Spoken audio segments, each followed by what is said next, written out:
ng bayan, maasahan anumang panahon.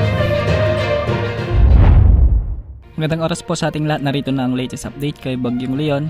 Ngayong araw pa rin ng Huwebes, October 31, 2024. Humina na nga si Bagyong Leon bilang typhoon category, pero isa pa rin itong malakas na bagyo. Huling namataan ang sentro nito sa layong 155 kilometers hilaga ng Itbayat, Batanes. Taglay na nito ngayon ang lakas ng hangin na umaabot sa 175 kilometers per hour malapit sa gitna at pagbugso pa rin umaabot sa 215 kilometers per hour. Sa ngayon ay kumikilos ito ng 25 kilometers per hour ng hilagang kanluran.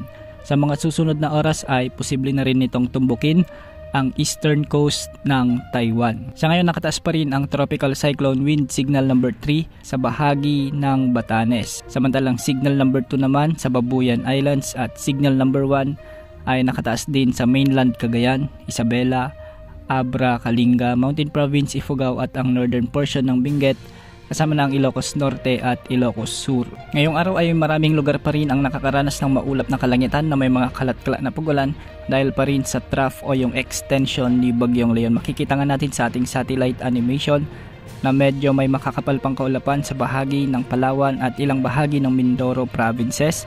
May mga kaulapan din sa bahagi ng Ilocos Region, Cordillera at Cagayan Valley, sa ilang bahagi ng Central Luzon kasama na ang Metro Manila.